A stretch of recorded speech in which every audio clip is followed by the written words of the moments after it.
राणा नायडू के छठे एपिसोड की शुरुआत 15 साल पहले हैदराबाद में हुए कांड से होती है, जहां नागा के भाई सूर्या का दबदबा होता है। राणा उसमें एक मामूली आदमी होता है जो सूर्या के लिए काम करता होता है। प्रिंस हैदराबाद का फेमस एक्टर होता है और नागा का दोस्त भी। एक रात प्रिंस की पार्टी में नागा प्रिंस को लास्ट बार मिलने आता है तो उसे एक गन एज ए गिफ्ट देकर जाता है। प्रिंस मुंबई जाने के ऑफर से बहुत खुश होता है। उसी में उसके हाथ से सूर्या की गर्लफ्रेंड की गोली लगने से मौत हो जाती है।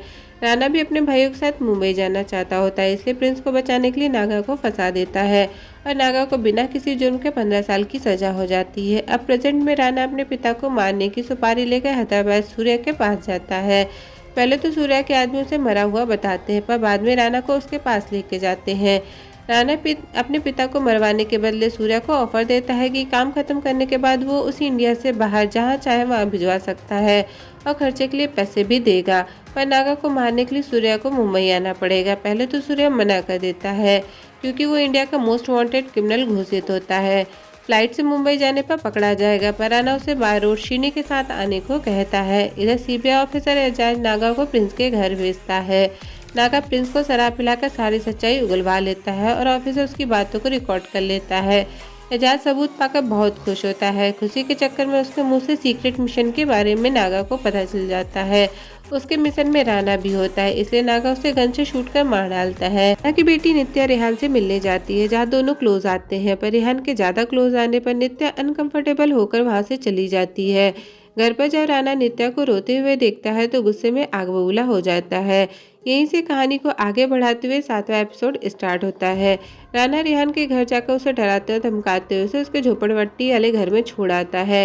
नित्या रेहान के जाने से परेशान होती है, इसलिए खुद को हार्म करने की कोशिश करती है। शीनी जब सूर्या को हैदराबाद से मुंबई लेके आता है तो उसके साथ सूर्या की बीवी भी आती है, पर रास्ते में ज्यादा खिचखिच करने से सूर्या उसे मार डालता है। तीनों भाई अपनी बहन का बर्थडे सेलिब्रेट करते हैं, उसके वीडियो को देखकर इमोशनल होते हैं। नित्या रेहान को ढूंढते हुए उसके झोपड़पट्टी वाले घर में मिलने जाती है। रैना को जब नित्या घर में नहीं मिलती तो वो नागा की हेल्प लेती है। रेहान राणा के डर से नित्या के आने की खबर नैना को दे देता है। फिर नैना और नागा नित्या को घर वापस ले आते हैं। राणा जब तेज के घर से अपने घर वापस आता है तो अपनी बेटी से मिलने जाता है। यहाँ राणा की फैमिली का एक और राज खुलता है कि उसकी बहन जब 15 साल की थी तो वो प्रेग्नेंट हो गई थी। उसे समझ नहीं आया कि क्या करे, इसलिए उसने सुसाइड कर लिया था। दोनों बाप बेटी इमोशनल हो जाते हैं। अब आते हैं 8वें एपिसोड पर, जहाँ से सीरीज और भी ज़्यादा इंटरेस्टिंग होने लगती है। सूर्या नागा को मारकर दफनाने के लिए उसकी कब्र खुदवाता है और राणा काम के लिए एडवांस देता है। राणा के बेटे अनिका स्कूल में मजाक उड़ता है कि वो बस कहता रहता है कि वो फेमस एक्टर प्रिंस के साथ शोबिज में जाएगा। ये बात जब राणा को पता चलती है तो प्रिंस को मनाकर अनिका के साथ जाने के लिए रेडी करवा लेता है। इधर सूर्या नागा और उसके साथ तारा को उठाकर मारने ले जाता है।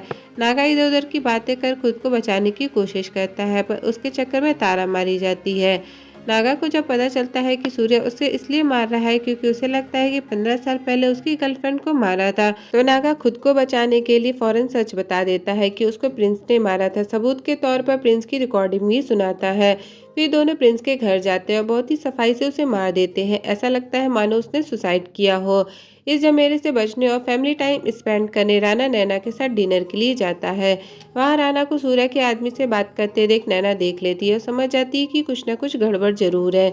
घर आने पर राणा जब नागा को जिंदा देखता है तो दंग रह जाता है। नागा बताता है कि जिसको तू 15 साल से बचा रहा था उसका काम खत्म हो गया। ये सुन राणा को अनी का ख्याल आता है, जो शोकली प्रिंस के घर के लिए निकला था। प्रिंस को यूं लटका देख अनी की हालत खराब हो जाती है। वो डर के मारे थर थर कांपने लगता है। राणा फौरन वहां पहुंचकर अनी को संभालता है और पुलिस से डिटेल लेता है, तो पता चलता है कि कोई भी सबूत नहीं मिला। काम बहुत ही सफाई से किया गया है। फिर राणा को सूर्या का फोन आता है, जिसमें वो धमकी देता है कि तूने उसे बचाया जिसने मेरी फैमिली को बर्बाद किया, इसलिए अब तेरी फैमिली भी नहीं बच पाएगी। जफर टीवी पर न्यूज़ देखता है कि वही बाबा जिसने उसका रेप किया था वो मुंबई आया हुआ है। गुस्से में जफा गन लेकर उसे मारने जाता है। रात में जफा को खून से लथपथ तेज के पास आते दिखाया जाता है और फिर बेहोश हो जाता है। 9वें एपिसोड में राणा सूर्या की धमकी सुन अपनी फैमिली को ले जाकर एक होटल में शिफ्ट कर देता है और नैना को झूठ बोलता है कि अनी ने सबसे पहले प्रिंस की बॉडी देखी थी, इसलिए सुबह होती ही मीडिया वाले घर घेर लेंगे। फिर राणा को तेज का फोन आता है तो राणा फौरन स्टूडियो के लिए निकल जाता है। स्टूडियो में बाबा जख्मी हालत में पड़ा होता है। असल में उसे जफा ने गोली मारी होती है। जफा इस कांड से बहुत डरा होता है, पर राणा बाबा को इस हाल में देख खुश होता है। जफा को बचाने के लिए सारी घटना जानकर लारा को क्राइम स्पॉट पर जाने को कहता है और सारी सीसीटीवी फुटेज और गवाह को डिलीट करने को कहता है। तब तक उनमें से कोई भी एम्बुलेंस को कॉल नहीं करता। बाबा की हालत खराब होने लगती है। राना फैमिली प्रोटेक्शन के लिए श्रीनी को होटल भेजता है ताकि कोई बाहर ना जा सके, पर नैना श्रीनी की बात ना मान होटल से स्टूडियो राना से मिलने आ जाती है। नैना जब बाबा को इस हाल में देखती है तो वो भी खुश होती है और गुस्सा नहीं करती। राना की पीठ पीछे बाबा तेज को मैनिपुलेट कर एम्बुलेंस को कॉल करवा लेता है। तब तक लारा भी आकर बताती है कि वहाँ सब क्लियर है, कोई सबूत नहीं है। एम्बुलेंस के आने पर राना तेज को भरोसा दिलाता है कि वो बाबा को कुछ नहीं होने देगा। इसलिए तेज और नैना किसी तरह बहाना बनाकर एम्बुलेंस वालों को वापस भेज देते हैं। मरने के चांसेस को देख बाबा गुस्से में राना का राज बताता है कि उसने जफा के साथ जो किया वही राना के साथ किया था। ये सुन सब शॉक हो जाते हैं और राना गुस्से में बाबा को गोली मार देता है। फिर अर्जुन उस बाबा की बॉडी को ठिकाने लगा देता है। इधर प्रिंस के मर्डर में नागा से पूछताछ करने पुलिस आती है। पूछताछ में नागा अपने आप को खुद एक लेडी के साथ बताता है तो पुलिस उसे थाने लाने को कहती है। क्योंकि तारा को सूर्या ने मार दिया होता है इसलिए नागा अपनी रखेली यानी अर्जुन की माँ को बुलाता है, जो आकर उसके लिए पुलिस स्टेशन में गवाही दे देती है। नागा बच जाता है पर उसे आगे से कभी भी कॉल ना करने को कहकर चली जाती है। राना और नैना स्टूडियो से निकल जाते हैं। इतने सालों से छुपा जब राना का राज बाहर आता है तो नैना से लिपट कर फूट फूट कर रोने लगता है। अब आते हैं इस सीरीज के क्लाइमेक्स यानी 10वें एपिसोड पर, जिसकी शुरुआत में राना के सच के कारण सभी को शौक दिखाया जाता है। नागा जफा के घर शराब की बोतल लेके आता है तो जफा उस पर गुस्सा करता है और बाबा को मारने वाली बात बताकर अपने घर से जाने को कहता है। सूर्य मुंबई में चिपकर रहता है पर उसका अपना आदमी उसका सारा पैसा लेकर भागने लगता है। राना उस आदमी को पकड़कर सूर्य के ठिकाने का पता लगाता है और पैसा लेकर उसे मार डालता है। राना श्रीनी को सूर्य के ठिकाने पर भेजकर खुद अपने ऑफिस जाता है, जहां सीबीआई ऑफिसर उसे डराने की कोशिश करता है कि एजाज के घर से मुझे तुम्हारा सारा केरल चिट्ठा मिल गया है, तुमने ही उसे मारा है। अब क्योंकि राना ने उसे नहीं मारा होता है तो वो डरता भी नहीं है। नागा नैना से मिलने होटल जाता है जहां उसे राना के साथ हुए रेप के बारे में पता चलता है। नागा भी ये सुन शॉक्ड हो जाता है। नैना भी उसे फैमिली से दूर जाने को कहती है। तेज की गर्लफ्रेंड उसे पुलिस को सब सच बताने को कहती है पर तेज मना कर देता है तो वो उसे छोड़कर चली जाती है। ओबिका जिसके साथ एक्स्ट्रा मटेरियल अफेयर होता है वो प्रेग्नेंट होती है और बच्चे को अबॉर्ट करने से मना कर देती है। फिर नागा राना को मिलने स्टूडियो बुलाता है जहां नागा को राना से शिकायत होती है कि उसने 15 साल के लिए जेल भिजवाया, कोई बात नहीं पर राना की सुपारी क्यों दी। तो ये राना को नागा से शिकायत होती है कि उसकी वजह से माँ और बहन मर गई, तीनों भाई का हाल बेहाल हुआ, पूरी फैमिली डिस्ट्रॉय हो गई। फिर राना भी नागा को जाने के लिए कह देता है तो नागा उससे खर्चे के लिए 20 लाख मांगता है पर राना देने से मना कर देता है तो नागा उसे धमकी देकर चला जाता है। इधर शीनी सूर्या के दरवाजे जैसे ही जाता है सूर्या उसे पकड़कर बंधक बना लेता है और राना से उसे छोड़ने के बदले पैसा, पासपोर्ट और एक प्लेन की डिमांड करता है। थोड़ी देर में राना इंतजाम भी कर देता है। एयरपोर्ट पर सूर्या के साथ जाने के लिए नागा भी आ जाता है।